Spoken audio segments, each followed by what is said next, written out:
बिस्मिल्लाहिर्रहमानिर्रहीम। अस्सलाम वालेकुम नाज़रीन, आप यूट्यूब चैनल देख रहे हैं। मैं इमरान खान हूँ। इससे पहले कि मैं इमरान खान साहब की आपको स्टेटमेंट बताऊँ कि अडियाला जेल में उन्होंने क्या कहा कल, मैं आपको पहले एक बात कहना चाहता हूँ कि इस वक्त पाकिस्तान में जो एस्टेब्लिशमेंट है वो इमरान खान है। यानी हमें ये बात माननी पड़ेगी कि जो पाकिस्तान की रवायती एस्टेब्लिशमेंट है उसके पैरेलल अगर एक ताकत आकर खड़ी हो गई है तो वो इमरान खान है। इमरान खान ने एक मुतवाज़ी निज़ाम कायम कर दिया अवामी ताकत के मुताबिक। यानी वहाँ पे अवामी ताकत है और वो इतनी ज़्यादा है कि उसका मुकाबला करना मुश्किल होता चला जा रहा है। आप देखें ना, एक तरफ फैसल वाडा साहब का गुस्सा अगर आप याद करें कि वो निकलते हैं असेंबली से, गाड़ी में जाकर बैठते हैं, उनका लहजा, उनका रवैया, उनके अल्फाज का चुनाव, नकम्मा और नालायक करार देना मौजूदा हुक्मरानों को, स्पेशली PMLN को, फिर पीपल्स पार्टी का PMLN के ख़िलाफ़ बोलना, ये सारी चीज़ें जब आप इकट्ठी करके देखें तो आपको समझ आती है कि एक्चुअली एस्टेब्लिशमेंट को डिफीट हुई है इमरान खान के हाथों।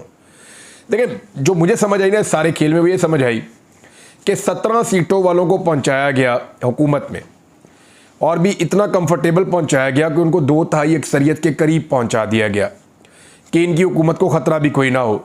फिर जब जब उन्होंने जिस जिस के ऊपर उंगली रखी उसकी सीट भी छीन कर इनको दे दी गई, हत्ता के मखसूस नशिस्तों के तोहफे भी दे दिए गए, तमाम तर सहूलतकारी की गई, इनके मुकदमात ख़त्म किए गए, इनके मुखालिफिन को जेलों में बंद किया गया, इनके जो मुखालिफ आवाज़ें मीडिया पे सारी बंद करवा दी गई, मीडिया इनकी जेब में डाल दिया गया, पैसा इनकी जेब में डाल दिया गया।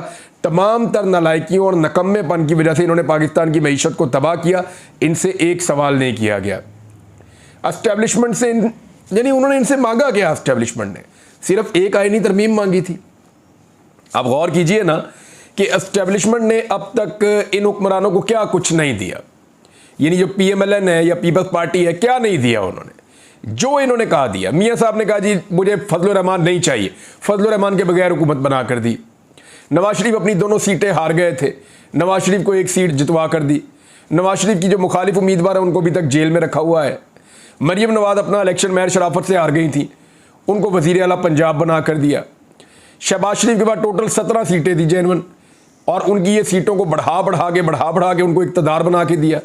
तो ये सारा कुछ जब एस्टेब्लिशमेंट ने इतना कुछ किया इनके लिए, तो उसके बदले में उन्होंने मांगा क्या? एक आईनी तरमीम, और उस आईनी तरमीम के नंबर भी उन्होंने पूरे करके दिए। ये तो अगर हफ्ते वाले दिन जस्टिस मंसूर अली शाह साहब के वापस आने के बाद सुप्रीम कोर्ट ऑफ पाकिस्तान से इलेक्शन कमीशन की डिमांड के बाद वो जो वजाहती नोट आया है, अगर वो ना आता तो एस्टेब्लिशमेंट ने तो बंदे पूरे करके दे दिए थे। यानी जो इन्फॉर्मेशन आ रही थी उसके मुताबिक तो पाकिस्तान तहरीक इंसाफ के 10-12 बंदे इधर उधर कर दिए थे उन्होंने, और उन्होंने बंदोबस्त कर दिया था कि ये बंदे डालेंगे और जो बाकी हुकूमत के पास है तो ये कानून साजी हम लपेट लपाट के कर देंगे। तो ये चीज़ यहाँ तक तो पहुँच गई थी। लेकिन फिर हुआ ये कि जब सुप्रीम कोर्ट से ऑर्डर आ गया तो फिर थोड़ी सी मेहनत करनी पड़ी हुकूमत को, और हुकूमत वो मेहनत करने में मुकम्मल तौर पर नाकाम रही है। तो अब हुकूमत जो है, इसकी एक और रीज़न भी है। देखें, मैं आपको बताता हूँ वजह यह कि हैं तो ये सियासतदान ही ना, जाना तो इन्होंने पब्लिक में ही है, और इनको इस बात का पता है कि कल हम अपोजिशन में होंगे। हुकूमत सदा किसी की नहीं रहती, वो सिर्फ मेरे रब की है। किसी की हुकूमत हमेशा नहीं रहती।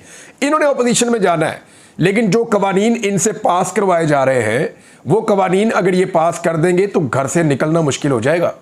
जिसको दिल करेंगे, जहाँ से दिल करेगा उठा लेंगे, और उसके पास किसी किस्म की कोई सहूलत नहीं होगी कि वो जाके किसी अदालत का या किसी दरवाजे को खटखटा ले कि मुझे इंसाफ मिल जाए। तो सियासतदान है ना, वो समझते हैं इस बात को। उन्हें पता है कि कल को ये मलबा हमारे ऊपर आकर गिर जाएगा। अब ये भी खबरें आ रही हैं कि PMLN के कुछ लोगों ने, पीपल्स पार्टी के लोगों ने रजिस्ट किया कि जनाब हमारे पास तो वोट तरमीम का मुसवदा ही नहीं है, हम किसके ऊपर आप आंखें बंद करके हमें कह रहे हैं वोट दे दो। फजल रहमान साहब के साथ भी इनका यही मामला हुआ। अब देखिए, एक दौर ऐसा था कि जब एक इशारा होता था ना एस्टेब्लिशमेंट का, तो MNA जो है वो दौड़े चले आते थे, लब्बैक लब्बैक हम हाजिर हैं, जहां कहेंगे वोट डाल देंगे। धड़ाधड़ वोट डालते थे, उनको परवाह नहीं होती थी कि उनके साथ कल को क्या होगा। ये टाइम था इस मुल्क में। लेकिन आज आप देखेंगे इमरान खान इस पाकिस्तान की सियासत को और इस शऊर को अवाम के किस लेवल तक ले गए हैं कि 1-2 MNAs के मैंने नाम लिए कि जनाब वो गायब हैं, और उनके बारे में शुबा किया जा रहा है पाकिस्तान तहरीक इंसाफ की जानिब से। क्योंकि तहरीक इंसाफ ने मुझे बहुत खुलकर कहा था कि इमरान साहब हमारे पास पक्की खबर है, आप कह दें ये बंदे जो है ना ये दूसरी तरफ जाकर मिल गए, इन्होंने हमें धोखा दिया है। लेकिन मैंने एहतियात की, क्योंकि मैं जानता हूँ लोगों के सेंटीमेंट्स, तो मैंने कहा जी कि शुबा किया जा रहा है। तो उस शुबे के बाद मुझे उनकी फैमिलीज ने फ़ोन किया, खुदा का वास्ता इसको मना करें भैया, आप अगले वीलॉग में कहें, वरना हमारे लिए मुसीबत बन गई इस इलाके में रहना। ये पब्लिक के अंदर ग्राउंड लेवल पे इतना शऊर आ गया कि लोग खुद इमरान खान के नज़रिए के मुताबिक अपनी एक एस्टेब्लिशमेंट बना चुके हैं और अब वो फैसला करते हैं कि हमने वोट कहां डाला है, अगर ये बंदा जिसको हमने वोट डाला है ये गद्दारी करेगा, हम इसको नहीं छोड़ेंगे, इसकी सियासत तबाह कर देंगे। कई लोग पाकिस्तान से बाहर जाकर बैठे हुए हैं। तो ये एक तो एस्टेब्लिशमेंट को बहुत मायूस किया, जिनको एस्टेब्लिशमेंट ने सब कुछ दिया उन्होंने बहुत मायूस किया। दूसरी तरफ इमरान खान की और अवाम की अपनी एक एस्टेब्लिशमेंट खड़ी हो गई है। वो भी हमने देखा कि लोग टूट नहीं रहे, जैसे पहले टूट जाते थे वैसे टूट नहीं रहे। उसी इमरान खान ने, यानी मियां नवाज शरीफ बाहर रहकर, शहबाज शरीफ बाहर रहकर, बिलावल, जरदारी सारे बाहर रहकर, और ANP एमल वली खान सारे बाहर रहकर कुछ नहीं कर पाए। एक आदमी जेल में मौजूद था और उसका प्रेशर था, उसकी पब्लिक का प्रेशर था, ये नहीं कर पाए। फजल रहमान साहब को क्रेडिट जाता है कि उन्होंने इस मामले में कम से कम उन्होंने उसूल दिखाया।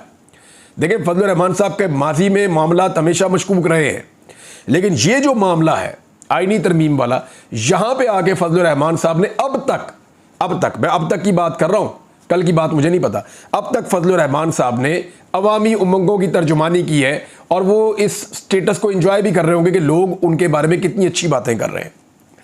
यही फजल रहमान जब कल खड़े हुए थे PDM के साथ, तो उसका मवाजना कर लें। आज फजल रहमान साहब जब अवाम के साथ खड़े हुए हैं तो उन्हें आइडिया हो जाना चाहिए कि लोग कितनी पजीराई करते हैं जब आप अवाम के हकीकी इशू के साथ खड़े होते हैं, अवाम के साथ खड़े होते हैं। इमरान खान ने क्या कहा अडियाला जेल से?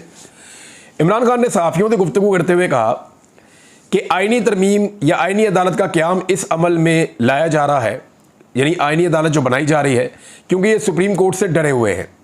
नई तरामीम से मुल्क का मुस्तकबिल तबाह हो जाएगा। उन्होंने कहा कि आईनी तरमीम का मकसद मुझे जेल में रखना है। हुक्मरानों ने अदलिया का बेड़ा गर्क करने का फैसला किया है। इलेक्शन फ्रॉड छुपाने के लिए ये सब कुछ किया जा रहा है। ये डरे हुए हैं कि अगर इलेक्शन खुल गया तो सब कुछ रिवर्स हो जाएगा। इमरान खान ने कहा कि रूल ऑफ लॉ की धज्जियां उड़ाई जा रही है, इससे बड़ा जुल्म मुल्क पर हो नहीं सकता। नैब तरामीम में उन्होंने अपने अरबों रुपए माफ़ करवाकर अपनी चोरी को तहफ़्फ़ुज़ दिया है। ये सब कुछ मुल्की मफाद के खिलाफ हो रहा है। जजेस को धमकियां, लोगों को अगवा करना, एक सियासी जमात को ख़त्म करने से सियासी अदम इस्तेहकाम बढ़ेगा। इमरान खान का कहना था कि तरमीम लाने वालों के पैसे बाहर पड़े हुए हैं, हुकूमत में बैठे लोग अदलिया को आज़ाद नहीं देखना चाहते। अशराफिया का मफाद और मुल्की मफाद आपस में नहीं मिलते, मुतज़ाद हैं। 6 माह में 4000 पाकिस्तानी कंपनियां दुबई में रजिस्टर्ड हुई, इनको तो फ़र्क नहीं पड़ना, इनका पैसा और जायदादें बाहर हैं। मोहसिन नकवी की बीवी के $500 मिलियन की प्रॉपर्टी दुबई लीक्स में सामने आई है। अब हम कर्जे लेकर मुल्क चला रहे हैं, इसीलिए महंगाई काबू में नहीं आ रही। इमरान खान ने मजीद कहा कि अवाम को अपने हकूक़ और अदलिया को बचाने के लिए खड़ा होना पड़ेगा। मैं जजेस, अदलिया और सहाफ़ियों के साथ खड़ा हूँ। ये कादी फायज़ को दोबारा लाकर अदलिया को तबाह करना चाहते हैं। ये समझते हैं हम इसके ख़िलाफ़ खामोश रहेंगे, हम इसके ख़िलाफ़ भरपूर एहतजाज करेंगे। लाहौर में 21 तारीख को पुरअमन जलसा और तारीख़ी एहतजाज हम करेंगे। पाकिस्तान तहरीक इंसाफ ने जाकर रुजू भी किया लाहौर हाई कोर्ट से कि जी हमें जलसा करने दें। उन्होंने 20 तारीख का टाइम दे दिया है, हालांकि 21-22 को जलसा आ रहा है, लेकिन हाई कोर्ट ने जो है वो 20 तारीख का टाइम दे दिया है। दूसरी जानिब सहाफ़ी हैं लाहौर में और बड़े अच्छे सहाफ़ी हैं, उन्होंने एक बात बताई है कि इमरान खान साहब को जो बेल मिलनी है, वो बेल इमरान खान साहब को 9 मई के मुकदमात में इसलिए नहीं मिल रही कि एंटी टेररिस्ट कोर्ट का, यानी जो दहशतगर्दी की अदालत है, उनका जज मुयस्सर नहीं है, वहाँ पे जज नहीं है। और वकास ऐवान साहब के बकौल उन्होंने बताया कि हाई कोर्ट ने जजेस के नाम भिजवा दिए हैं, मगर हुकूमत जज लगा नहीं रही, ताकि इमरान खान साहब की जो बेल है उसके अंदर जितनी ताख़ीर हो सके वो उसको करते रहें। दूसरी जानिब वकला ने अब इसके ख़िलाफ़ खड़े होने का फ़ैसला कर लिया है।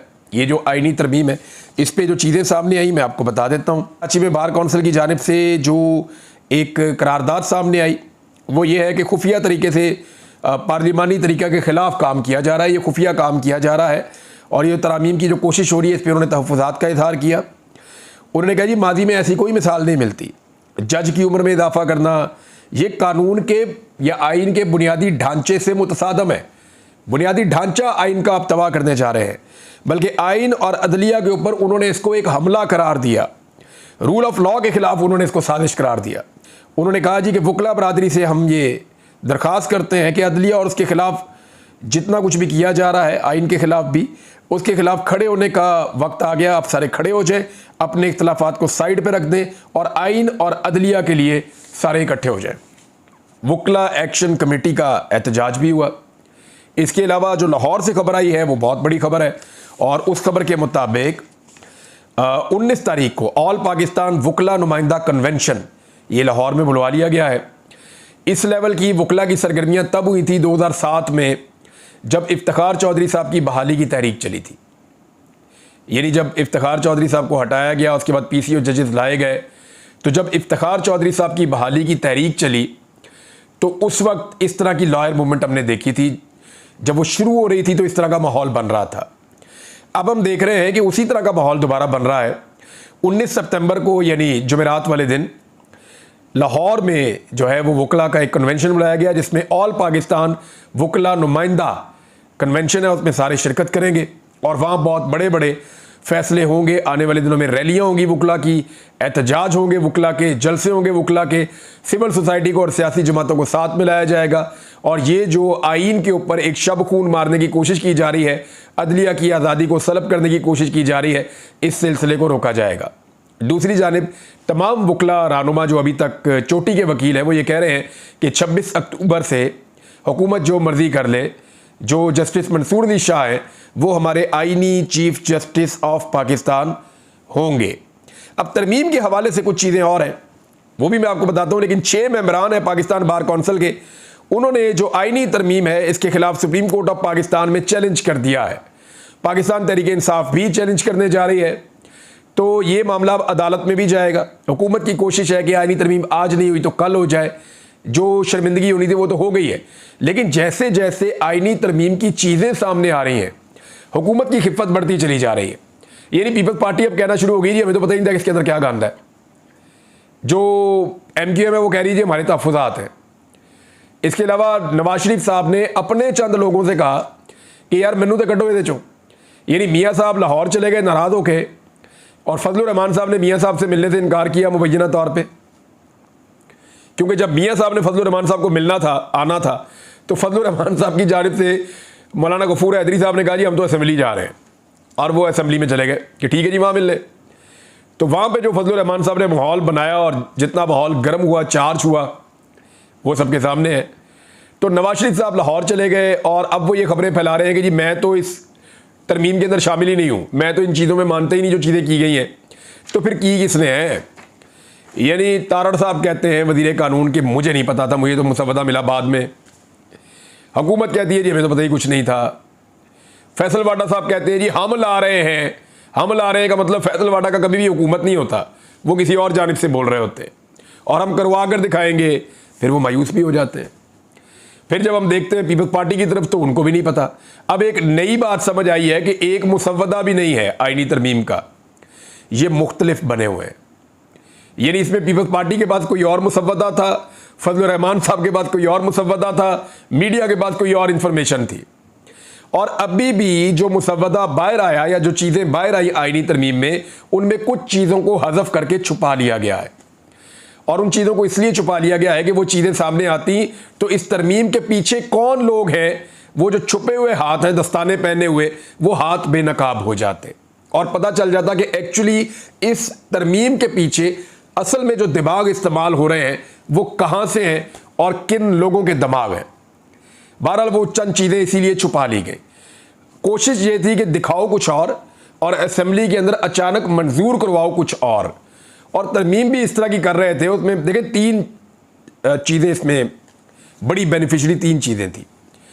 एक जी आर्मी एक्ट का मामला था, तो उसमें एक मिलिट्री इस्टेब्लिशमेंट, दूसरी पाकिस्तान की जुडिशरी कादी फायदी एंड कंपनी, और उसमें हुकूमत ऑब्वियसली इनके साथ है तो वो भी इसकी बेनिफिशरी थी, और तीसरा इलेक्शन कमीशन जो है वो इसका बेनिफिशरी था।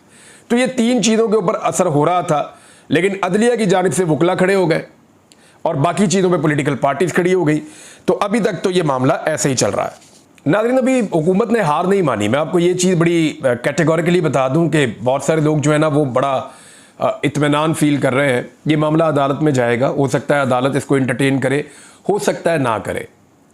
दूसरी तरफ ये मामला वकला के पास जाएगा, कन्वेंशंस होंगे, हड़तालें होंगी, जुलूस होंगे, रैलियां होंगी, तो वो एक सिलसिला है, वो भी चलेगा। सिविल सोसाइटी और सियासी जमातें भी इसमें इन्वॉल्व होंगी। लेकिन इस सारे में हम एक चीज़ भूल रहे हैं, वो ये है कि हुकूमत इसको मनवाने के लिए दोबारा शब खून ज़रूर मारेगी। जिन्होंने एक दफ़ा इतनी बड़ी बेइज्जती करवाई है, उन्हें कोई फ़र्क नहीं पड़ता कि वो दोबारा कोशिश ना करें। वो फिर कोशिश करेंगे इसको पास करवाने की फजलुर रहमान साहब को मनवाने के बाद।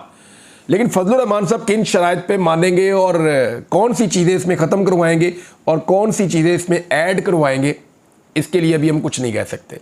लेकिन आखिरी इतलात तक जो असल मुसव्वदा है पूरे का पूरा, वो अभी भी शायद फजलुर रहमान साहब के पास मौजूद नहीं है। हुकूमत के लोगों ने दोबारा फजलुर रहमान साहब से राब्ते तो शुरू किए हुए हैं, और वो कामयाब होते हैं या नहीं, देखें, इसके बारे में अभी कुछ कह नहीं सकते। लेकिन अभी बहुत सारी सियासत होना बाकी है, बहुत सारी, और बहुत कुछ आपको आने वाले दिनों में नज़र आएगा।